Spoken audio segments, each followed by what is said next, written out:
which brings us to Unscripted with the Crackman Bill Krackomberger.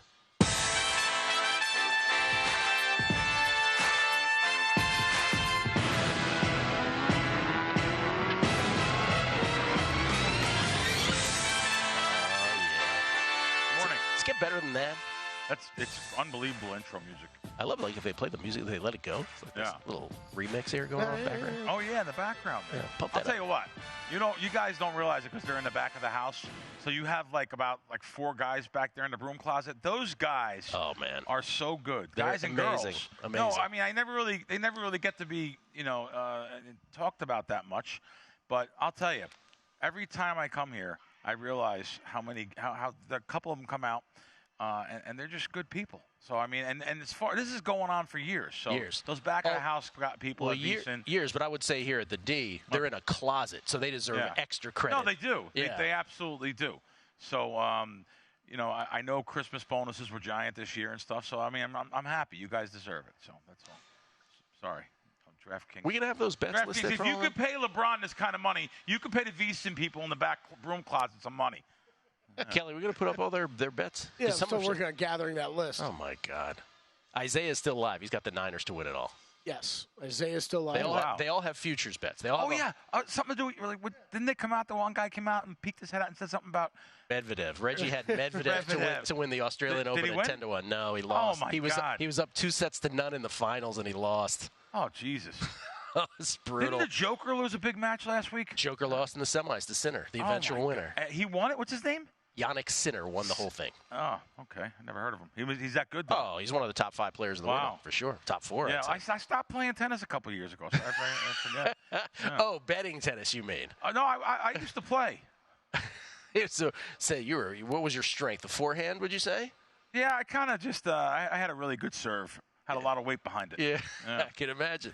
Stop playing. How you been? You good? So listen, last week I come on here and talked about this game, how it was 4. It was 4 when we were on air, the Kansas City game. And I said, if it goes to 4.5, it might be a good bet. It went to 5. Yeah. I mean, literally, it stayed there for 12 hours at 5. And I have to tell you, there's a problem I have mentally, and I have to get past that. The problem is, why do I respect sports books in playoff time? In other words, the Circa had 5, so I'm saying, God, that's got to be, there's got to be some sharp money on that. Circa, for God's Circa's sakes. taking, 200,000. So I text Jeff Benson. I've never ever done that.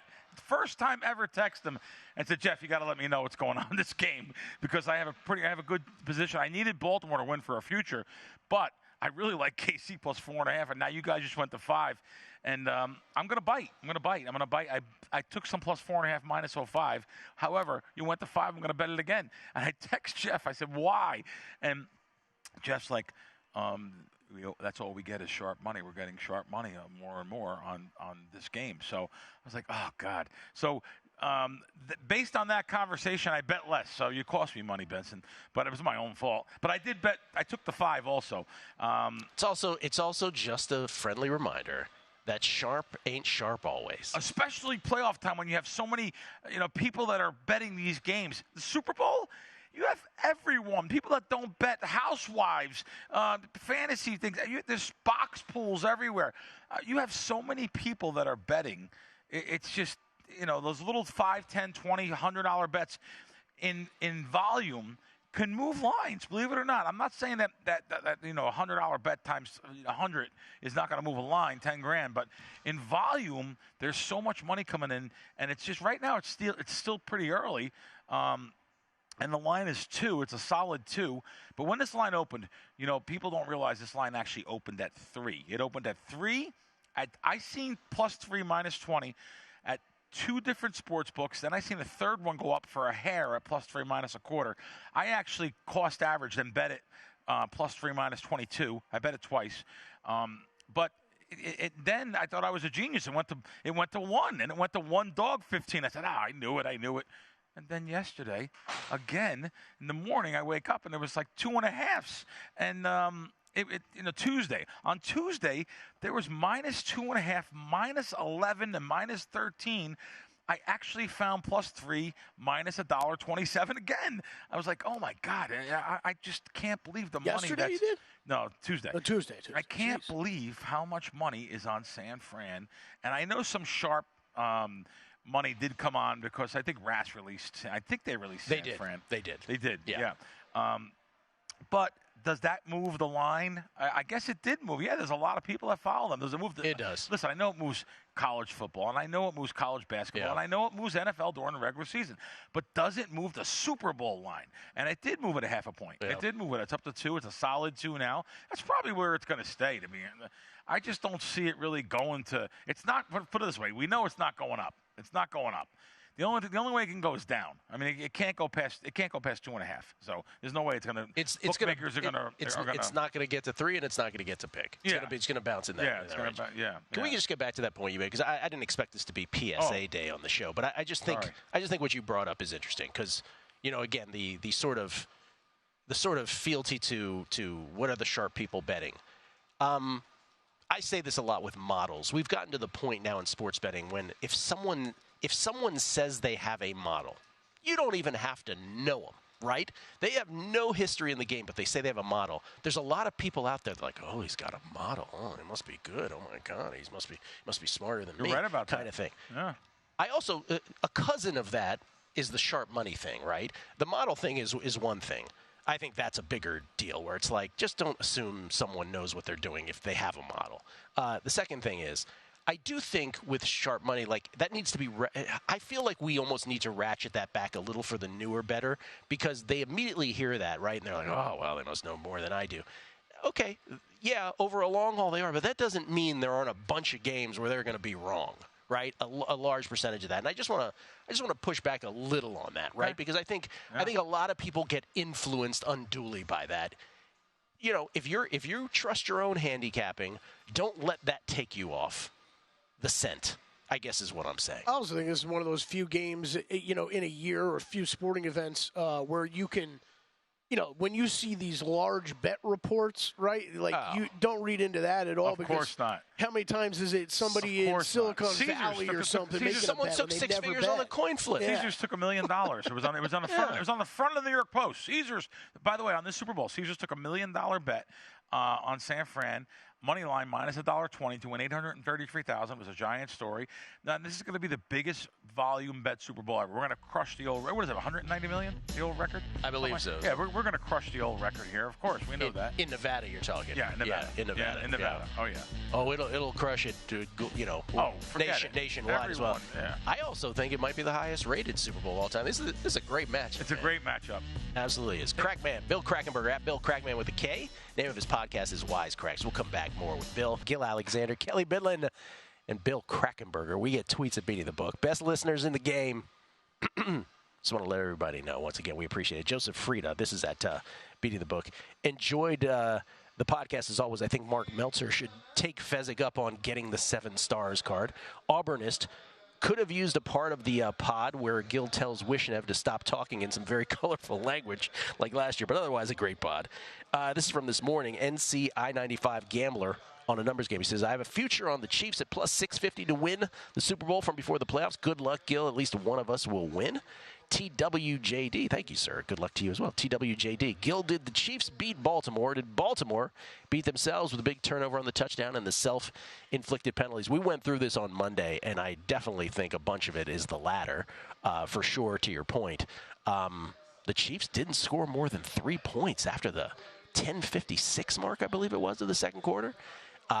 They were just protecting the football, and, yeah, the sometimes enforced but oftentimes unenforced errors, the Ravens were a huge part of that ballgame for sure. Titans Insider, when a player you picked loses the first set in tennis, Gill, do you ever consider betting the over in an in-game play? 3-set matches, usually totals stay around 22-25, so if the original pick wins, the second set pretty much guarantees and over. Let me know if this is something to consider. It is absolutely something to consider, Titans Insider, if it does correlate with your pre-match handicap for sure.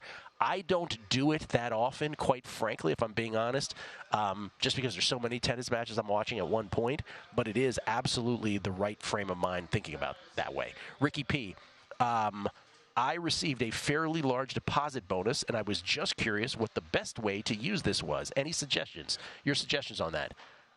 I'm sorry. There was someone yelling behind us. A deposit bonus when you receive it. Do you have a blanket recommendation for somebody? Oh, wow. What a great question. It is a great question. Because I'll tell you, and the sports books probably don't like this, if you get a free bet, which they're offering now, they used to offer just straight cash into your account. If you get a free bet, you should use that free bet on taking back plus money. Yes. So you should use it. Now read the rules. Make sure that you can take I know some restrict it to 3-to-1 maximum. So taking plus 3-to-1. You should take a plus money on a free bet. And by the way, some of the sharpest minds in the world taught me this. I didn't come up with this. Like Steve. Steve will tell you this, Steve Fezzik. And so I would take a plus money bet. I have a question for you now. I didn't realize this now. So yesterday you had Steve on your regular show? Both. Regular show, final 3 segments, and then on the Vegas Lifestyle. Can the listeners, the viewers here, can they go back and watch that? The ANG performance, the numbers game performance on him? Yes. Yeah. Steve. I like, I've become more and more of a Steve Fezzik fan, as you know, over the years. Yeah. It's funny because, and I'll tell you the other side of that. I wasn't a Steve Fezzik fan. I actually didn't even like him. Yeah. Because he came up to me 17 years ago at the Golden Nugget and said something stupid. And I didn't talk to him for a long time. He just said something cocky, arrogant, and stupid. I let it go. And then, it took 5 years for me to see him at the South Point, the soup bar at the South Point, the oyster bar at the South Point. He came up and now you want to talk. You want to talk to me. And I was with people at dinner. I said, Steve, so now you want to talk? Are we friends, or because you were really an a-hole back years ago when I met you at the Nugget? And he said, I was back then. This is. He says, I was. You're right. I was like that to everyone because I thought I was the only one that wins. You and I have the same arc with him. Oh, okay. Steve and I got off to a rocky start as well. Oh, I didn't know that. Oh, yes, we did. And now I think first of all, what you just characterized is what I really appreciate about him is he is self-reflective. Yes. He is in the moment. I can tell him, hey, Steve, why do you do that? And he is, you're right. I should. You're right. Now, he doesn't always follow through on it, right? He'll go back. But I'm just saying, at least I appreciate anybody who at least is open to that.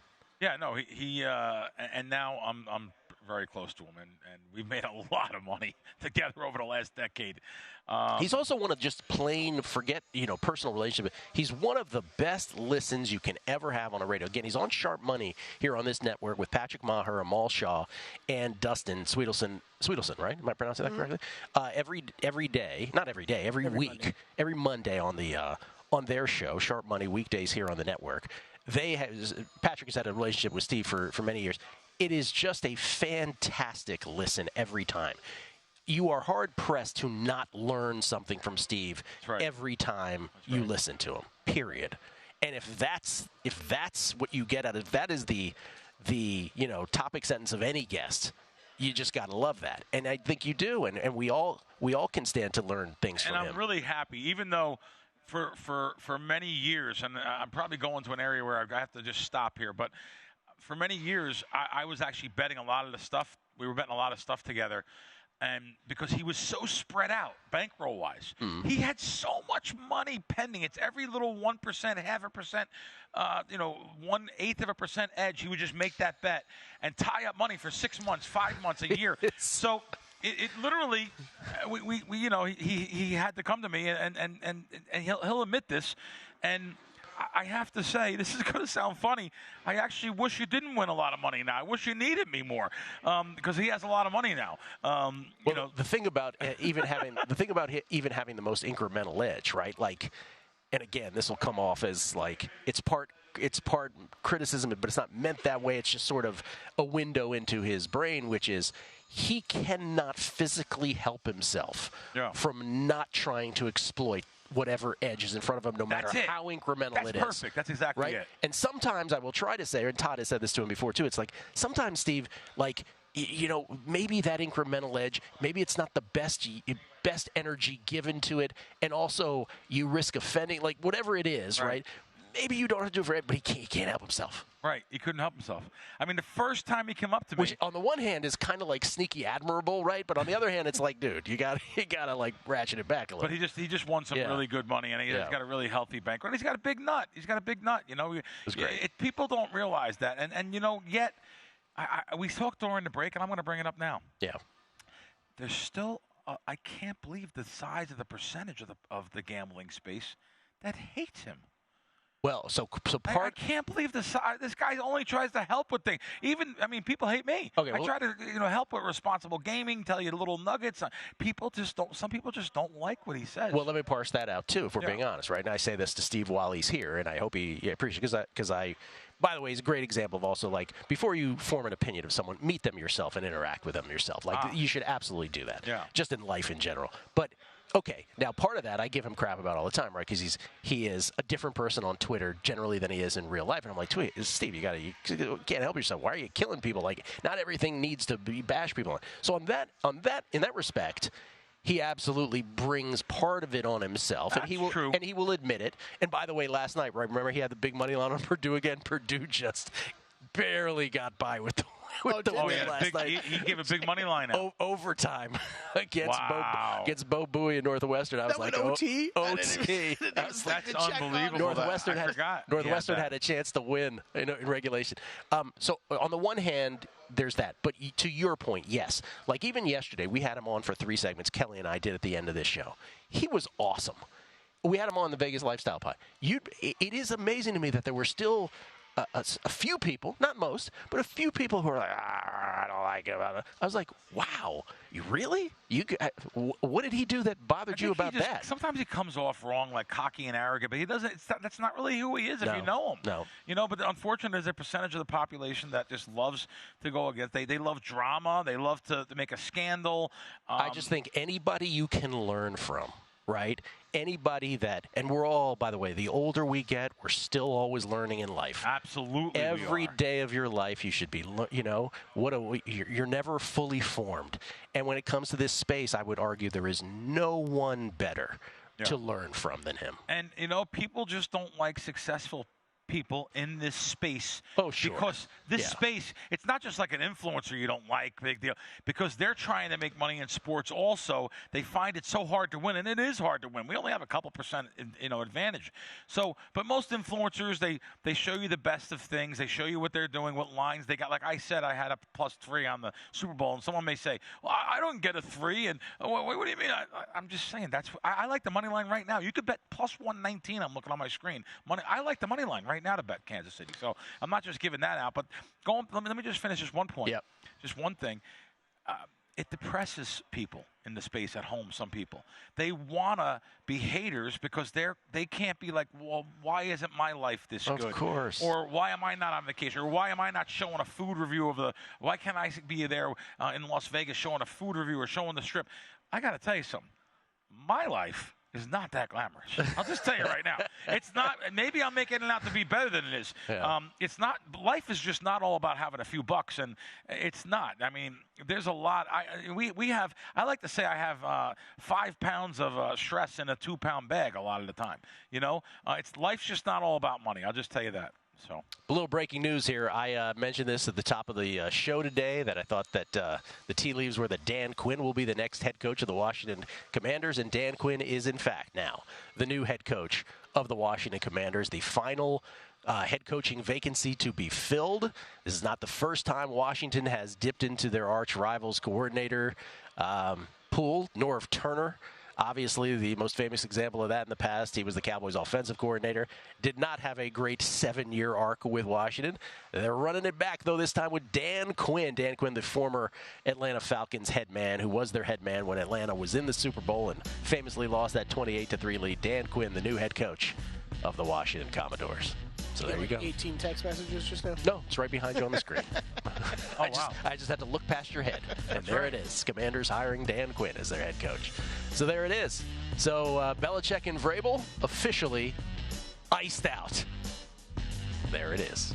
More with Crackman on the other side. It's a numbers game at VSiN, the Sports Betting Network. Gill Alexander, we get tweets at Beating the Book. Always appreciate the feedback from everybody. We got tons this morning. continuing from where we left off. Spence, talking about my tennis PSA earlier. I said, I needed that losing streak pep talk today after going 0-4 last night. It's a roller coaster ride. Again, for those who missed it, I was just talking about how huge tennis run right now, 19-11 plus 13.5 units because betting a lot of dogs in there. But you just have to be able to realize that the biggest thing for being a successful sports bettor over time is overcoming negative variance, and you're going to have bad stretches no matter how good you are. You will have them for a year, for a season, for a calendar year. But you got to know when it's real that your edge is gone and when it's just sort of negative variance. Chance Copperpot, thanks for talking about variance and regression. I'm about 7 years into this, and my breadwinner almost every year has been NBA player props, except this year. I get data out of it and learning always, but frustrated.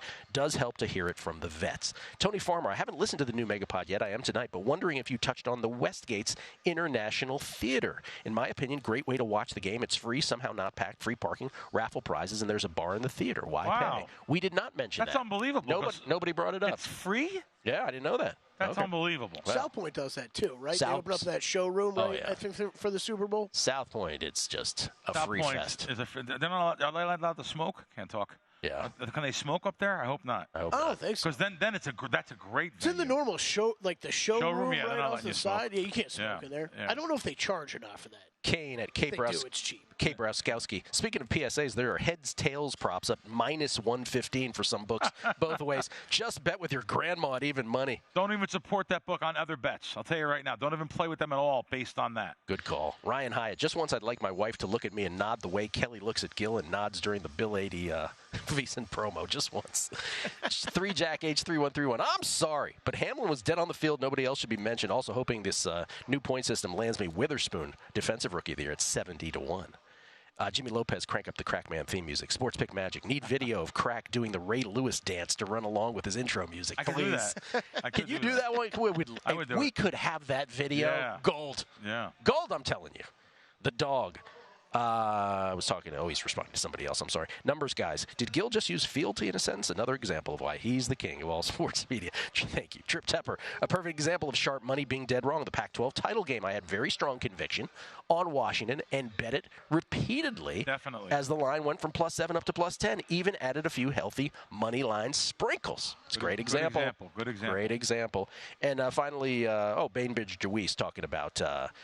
he was saying he's heard Fezzik say the thing about taking plus money on free bets before. Did it on Koboli yesterday on our tennis play. He was like, explain why that is. You're just trying to get the most bang for your buck on the plus money on the free bet is what you're saying? Oh, he did say it. Yeah, exactly. You're trying to get that plus money and it's actually worked out for me, but sometimes it doesn't because it's a dog. You're going to lose 2 out of 3 times, but you're getting back 3-1, something like that. You follow, so you want to take back the plus money, even if you don't know anything. You could just literally cap. It's called market capping. Looking at other sites and just find something that's plus there, that's higher at that particular bonus site more than anything. By the way, I ran into someone that he wanted to have me on his. He has one of those Twitter spaces or something the other day. And I said, I don't like to turn anyone down. I like to be nice to everybody. Like, people turn down a lot of things. I try to be nice and try to answer anyone that sends a question. I'll meet some people in town when they come in town and try to buy them a meal or something. That's just what I do. You're not going to buy a meal. If you're coming here, I'm paying. We did a show together, and it's funny. So when Gill and I did a show together, and the producer 2 weeks ago said, 2 months ago, you never sent that bill in from Italian American Club. Oh, yeah. Yeah, I did. Because, I don't know. It was Gill and I treated it as Gill and me treating the dinner. But let me just tell you, though, the plus money and what I'm talking about market handicapping, I heard you say this before. So I ran into this guy. He asked me if I can come on. There was like 80 people in the chat. And I got on there with him. He's only been betting sports for 2 months, which I didn't know. And he's like, I made $20,000 in 2 months just betting this particular. I'll tell you who it is. It's Caesars. He said I beat Caesars out of $20,000 betting live wagering. I was like, oh, okay. In 2 months, you never knew nothing about handicapping. He's 23 years old. Before he goes, no, I just put up some sharp sites in progress, and I was betting Caesars against the sharp sites, and I won that. It's some variance. He probably shouldn't have won $20,000. It probably ran well, but That's a winning formula. We not don't just saying Caesars, though. It could be anybody. Actually, Caesars is not even a go. There's better ones than Caesars to play. We don't emphasize this enough, right? Because we're always talking about all the stuff we're doing, or we're talking about the X's and O's of a game or handicapping games.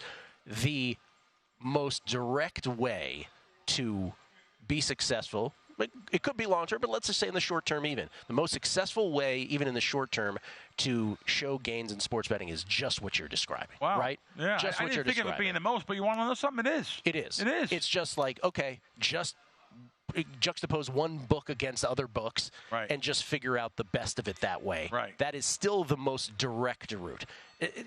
If you have that kind of brain to do that all the time. I'm not the type that's going to sit there and do that all day long. I'm just not. Me either. And I'm wrong. We're wrong. We're wrong. I'm so involved in pre-flop wagers and running around town, doing props, taking advantage of casino promotions. You have to be on your game with multiple computers up at the same time and going, refreshing constantly to make sure you get the best line. It's a lot of work. Not only does it not mean that what we're doing is better than you, it's probably that we're worse than you. Yes. Because that's probably Agreed. a more reliable way of doing things. It's not how my brain is wired. It's also not the time that I have. But if you have that time and you are okay being that guy or that girl, mazel tov, man. Do it that way. In other words, what Gill's saying, too, you don't have to know anything. You don't have to know anything about who's playing, the name of the players, the color of the team, the jersey colors. And you don't have to know any of that kind of stuff. All you have to do is know these two sports books are slower to move and have a worse algorithm going than the sharper sports books that you're following, going by them to say that their line is more accurate against these weaker sports books and the weaker thing. That's what this kid made his $20,000 in 2 months, and I didn't know what I was going to go on and even talk about there with him. He's right. He's absolutely right. You're going to get limited by the sports books you're going to beat probably. If it's those type of sports books, because they're slower to move, means they're probably slower to move everything, and probably means they're an easier sports book to beat in general. Yeah. So live wagering is something I'll do during maybe some NFL playoffs and maybe even the Super Bowl, but it's not something that like I said, I made time for all year long. Let me ask you two gentlemen, where are you going to be for the Super Bowl? Kelley and I are going to be doing the show up until kickoff at Circa. Oh, wow. So then our big problem is, do we stay to watch or do we jet home and risk missing part of it? Ooh. And so it's a little bit of a conundrum. Ooh, they have a big party there. They'll get you in. There's a giant rated casino host party there that would be a really. Where are you watching? I'll probably just watch at home alone. Yeah, I mean, we'd be just fine watching at Circa. Yeah. I think you're kind of like me though. The Super Bowl, and when people have Super Bowl parties, it's the biggest football game of the year. I like to soak in the full broadcast, sit on my couch, watch everything. I'm doing the show in the morning, so I want to know what I'm listening to. It's so right. Yeah. You really do. This is, by the way, this has nothing to do with this. I'm telling you how my brain is going. Yeah. When you were talking about, we were just talking about the quickest way of being successful at sports betting. What we were just talking about. Did you see this story? We didn't talk about it. Former LSU and Patriots wide receiver Kayshon Boutte. Did you see this story? Yes, I did. So Kayshon Boutte was he placed more than 8,900 wagers with at least 17 bets on NCAA football games, including at least 6 involving LSU. I guess when he was playing at LSU, is that what this was about? Yeah, some of them were, yeah. Okay, but the funny, yeah, I'm only laughing to me, the most amazing part of the story is how much money he made. Oh, I thought you were going to say he lost. Oh, bro, he made I'm trying to find how much he made. One of his usernames was his exact name. Where it was like the Calvin Ridley every one thing. of these stories are just it's like a test of intelligence, right? It's just unbelievable. The only people that get caught with this stuff. When were these wagers made? What year? This is 2 years ago. 2 years or 2 seasons right, ago? Gill? Something like that. Something like that. Yeah, I'm just trying to. I thought you were going to say how much money he lost, how much money he made. Here's it. He's accused of depositing a total of $132,000 plus into his fake online betting account, with winnings totaling $556,267. Most of the winnings used to make additional bets, and ultimately he withdrew $50,000 from there. But he was up 500 large. Read those numbers again. What did he deposit? He's accused depositing $132,000, and he ended up cashed out with $500K. Well, he won $500,000. Well, he won $556,000. They say one withdrawal of $50,000. So who knows what happened to the other other $500,000? But at least maybe in the not short as big term, of an idiot as I thought. And now he's selling picks. Is he? No. I was going to say. And tomorrow on a numbers game, Keishon Boutte will be here. More with the Crack Man on the other side. It's a numbers game at VSiN, the Sports Betting Network. We get tweets at Beating the Book. I have to say this again.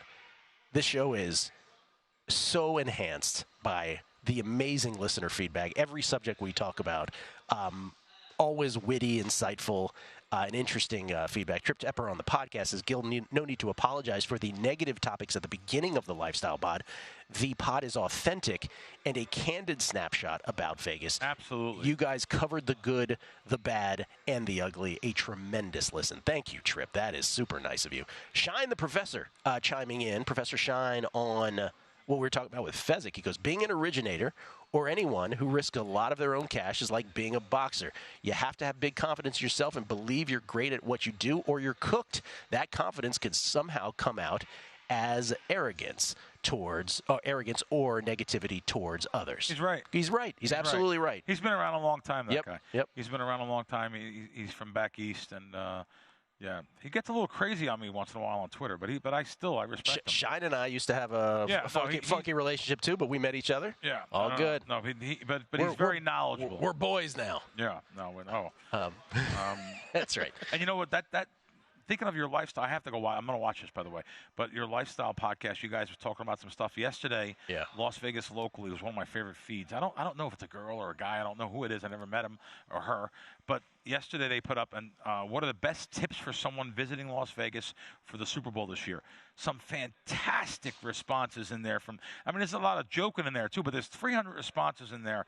And it's the pinned tweet for Las Vegas Locally. Some really good things. I'll just, some people just saying what to do. Well, first person, when in doubt, always over tip.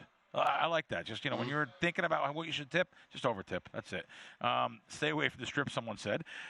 But big events like the Super Bowl bring out pickpockets. Don't keep your wallet, phone, or anything else of value in your back pockets. If your backpack can easily be opened, don't keep valuables in there either. How about this? ATM fees. Bring cash. Boy. Carry cash. It ain't heavy. Oh, boy. ATM fees out of control now at a lot of these places. Don't buy CDs from anyone off the strip. There's some good stuff in here. There's some people get funny. Stevie Ray Yawn, leave the money and go home. But no, seriously, there's some really good. I like this tip. If your hotel lets you bring outside food and drink in, which everyone does anyway, you see people bringing coolers in and cases of water and stuff. I love the coolers. I think it's not a bad idea though to go to CVS or Walgreens it's just funny, and buy in your bags of chips and pretzels for the room for everybody. Case of water. Yeah, I just think it's $3, $5 for a case of water at Walmart compared to $8 for one bottle in the casino. Go to the liquor store, grab a bottle of booze. I always make a little roadie for the casino when you leave the room. Yeah, make your own drink up there. There was a little tension between Meltzer and Fezzik on the podcast yesterday because Fezzik was talking about it from his sort of perch in the universe, and Meltzer was like, "Sorry, I don't deal in those kind of levels." The 7-star. Yeah, it got a little testy at one point. No, I just something I wanted to say. We talked about this too. There's 290 more of them, but I'm just saying. No, it's great. Nuggets. For those who are planning, we got into this in the pod again, the Beating the Book podcast, 13th annual Vegas Lifestyle Pod. But we got into it where it both Meltzer and Fezzik were great about this. Where it is, you bring up another one. The ATM fees are ridiculous.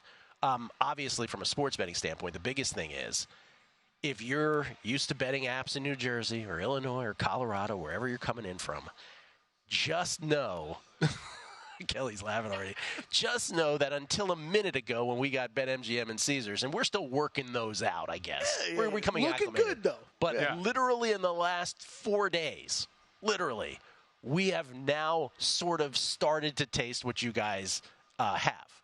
And so, even with the bonuses, this is brand new to us. What do you mean I have a bonus? What is this? I don't know that this exists.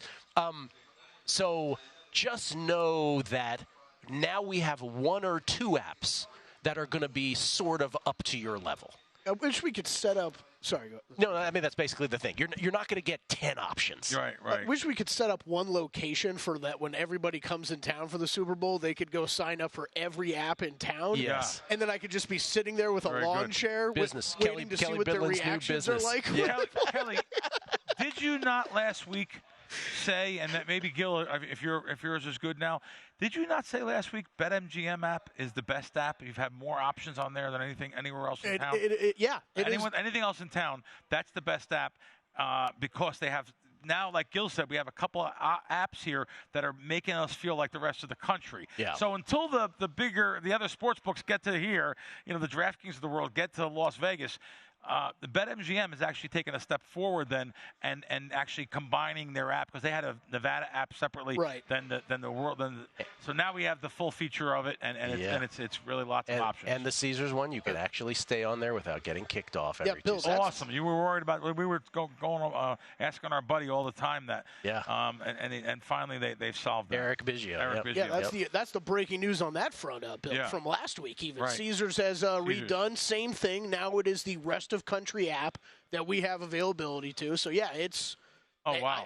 The couple times I've used it, that's great. Moved through flawlessly. All right, looks great. So we have 2 good apps in town here. A whole new world. Yeah, but however, there's pros and cons because I like the apps of like Circa, Westgate. Fezzik said that yesterday too. And Superbook, not Superbook of South Point. I like the app where I can just put a bet in. Goes right through. I don't have to. I'm not in a queue, and I'm waiting, and it's spinning and spinning and spinning, and then sometimes those risk departments will say, "You know what? Yeah, that's not really. I don't like giving that guy that line. Deny," and they move it on air, and that's what a lot of books do nationwide, worldwide. So I like. There's pros and cons about there. Totally. Oh, there are definitely pros and cons. As I'm learning at MGM. By the way, I just want to say this because I said this off air too, but I've said this before. I get it when you have all the tennis matches, or you have none of the tennis matches. What I do not understand is when you have a partial list of tennis matches on a daily basis, and BetMGM, if you go to the counter, only has partial MGM matches. Now, they do have them all on the app, but if you go to the counter, it's only partial. And I say to them every time, like, why is this the case that you only have partial? You should either have all or none. And no one has an answer about this. Nobody. Yeah. I don't get sucks. I can't stop thinking about my one location spot because we could just be chilling there in lawn chairs eating potato chips. I just want to see people's reactions when it's like, wait, what? All right, let me go to the desktop version. Oh, wait, I can't do that? What are you talking about? You and Jason Weingart with the greatest random business ideas for the sports betting world. How's that house, that compound he's building on the Nevada-Arizona border? Yeah, he and I had very similar ideas. He decided to go with a compound. I had a food truck idea for that. Yeah. You still going into Arizona to make bets these days, or not so much anymore? No, I'm not. I was going there for a while, but the apps have severely limited me under my name. So just take that for what it's worth. I have no song with the word beard in it to say. Yeah, so no. Yeah. But I mean, I'm not going though. No, I'm not going. No. So, I saw that with Super Bowl MVP bets too. That's okay. Again, the difference between the brick and mortar versus these newfangled apps, right? There were a couple places in this town, right? A few that actually took big bets. One of them now with the app, right?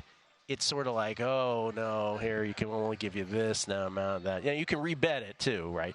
But I'm noticing that just because your app is better now, the behavior is changing also, right? So that's not a positive necessarily. There are some, there's some good things and some bad things for sure. For show, as you said. One thing before we go to break here, I heard somebody in the media talking about teasing both sides of the same game. That means you're going to, tease through zero. Come on. Teasing through both sides of the same game. Automatically, that means, of course, you're going to win one side. You know the odds of winning the other side? You think the game's going to be that close?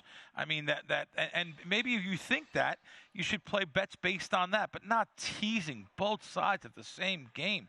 I mean, and plus, tease, like, it's a great teaser. Yes, Kansas City looks like a great side to tease. I'm not going to tease a total, though, in the NFL. I have been around the sharpest sports betting groups of all time, some of them over the last 25 years. And I'll tell you what, Every one of them has taught me not to tease totals. Now, I'm not saying you don't want to look into the teasing totals when the line's down to like 29.5. I understand, but that's a rarity that comes up once a year. Please don't tease the total in the Super Bowl. Please don't. That's all I'm saying. Maybe you could tease the East-West Shrine game. It's 37. I know nothing about it. It's 37, and it's 1.5. You could tease it up to 7.5, and then with Kansas City. Maybe while you're at it, you can tease the Blue Bonnet Bowl as well. Yeah, maybe. The toilet bowl. UFL lines up yet? Right. It's a merger, Kelley. It's a merger. More with the Crackman. We'll wrap it up on the other side. Numbers Game, VSiN, the Sports Betting Network. It's Gill Alexander. It's Kelley Bydlon.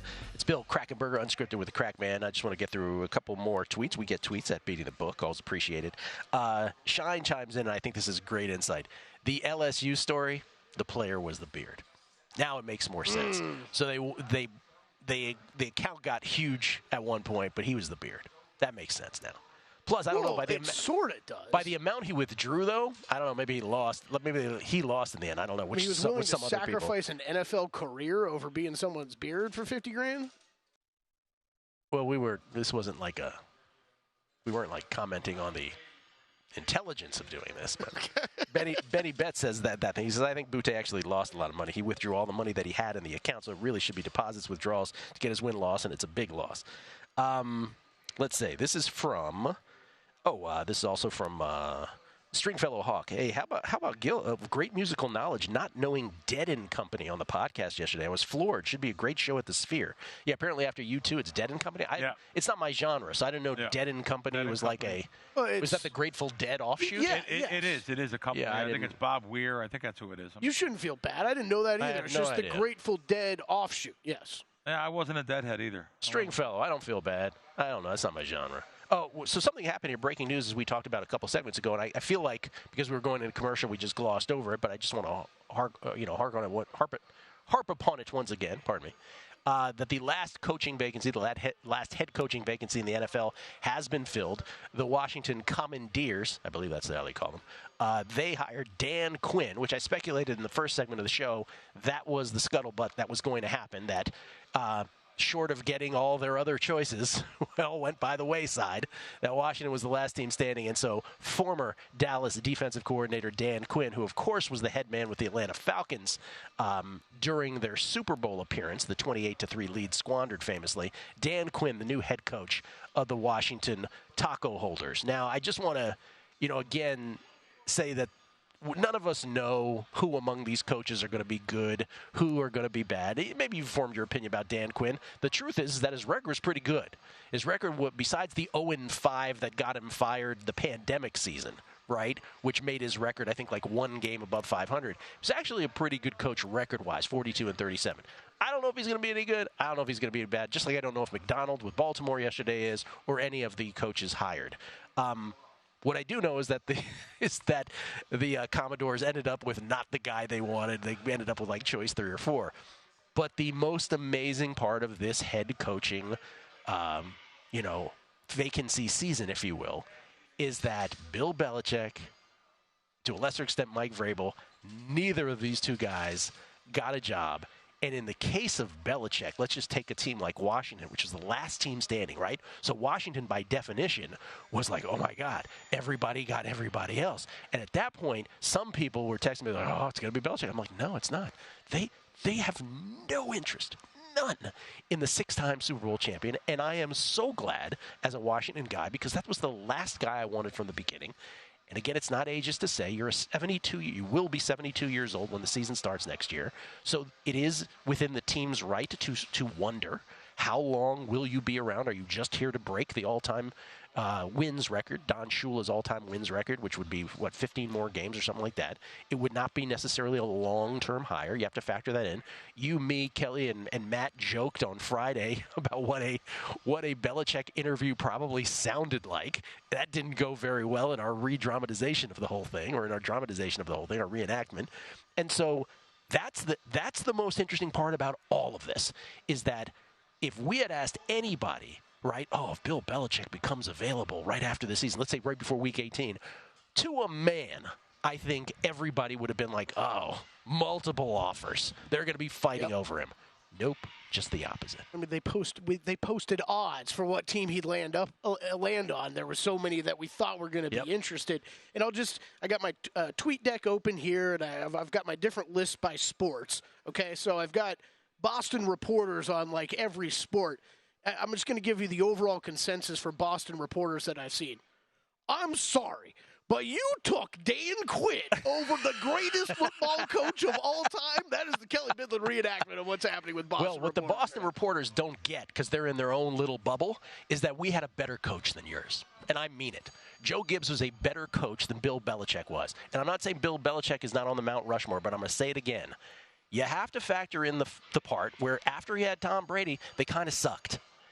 And you have other coaches who have done it with multiple iterations. Don Shula, forget, you don't want me to talk about Joe Gibbs? Fine. I won't talk about Joe Gibbs being the only one who's won 3 Super Bowls with 3 different quarterbacks, and none of whom was a Hall of Famer. Sure, I won't talk about it. How about Don Shula?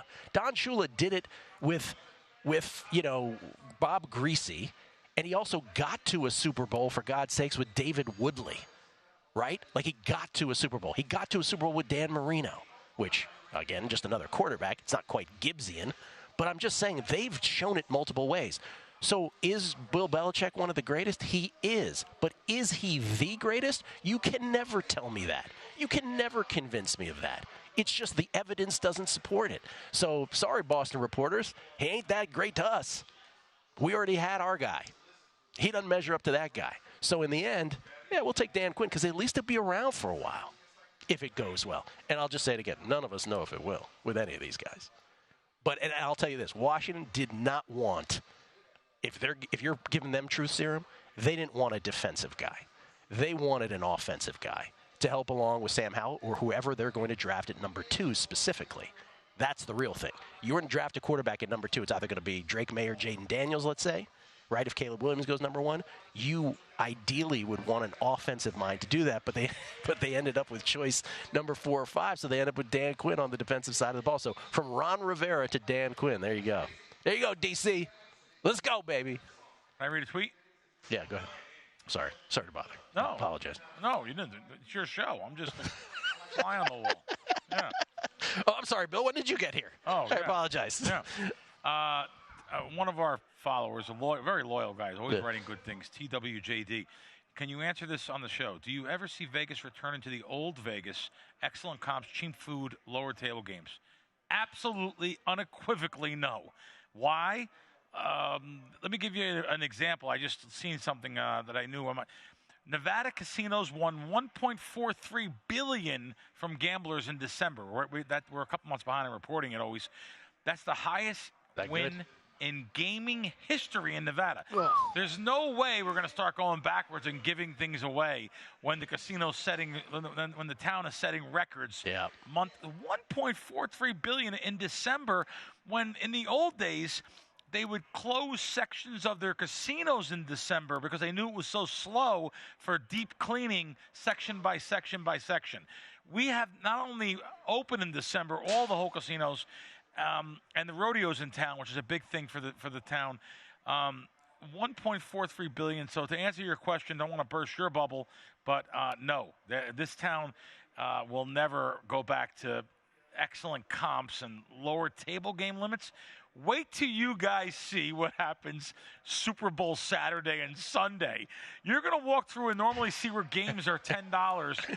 They're going to be all black chip games, 100 or more, $500 tables. I mean, it's going to be sick out here. Every single private jet that's trying to get into town the last 4 months scheduled to get in town, they're flying to a different town. They're literally flying an hour away because they can't park any more private jets here.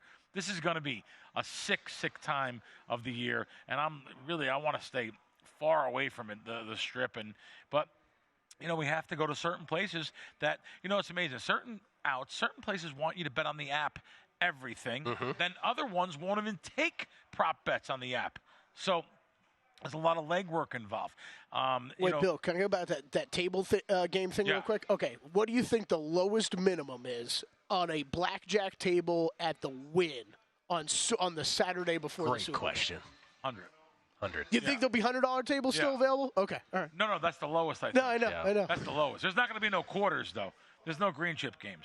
They'd rather have the table be dead, which always shocks me, for hours and hours and hours than getting volume on $25 player. It shocks me. It really is true. Yeah. You see, and they're just sitting there, standing. Just sitting there, standing. That is so many casinos on the Strip. We're not going down. It's $100 minimum right here. Yeah, everywhere on the Strip. Billy, thank you as always. Thank man. you, guys. Appreciate it. Kelley has got tons of stuff to do today. We did the podcast yesterday. Again, check it out. The Beating the Book Vegas Lifestyle Pod, 13th annual edition. Enjoy that if you plan on coming to Vegas. Go to VSiN.com/subscribe to become a VSiN Pro subscriber today.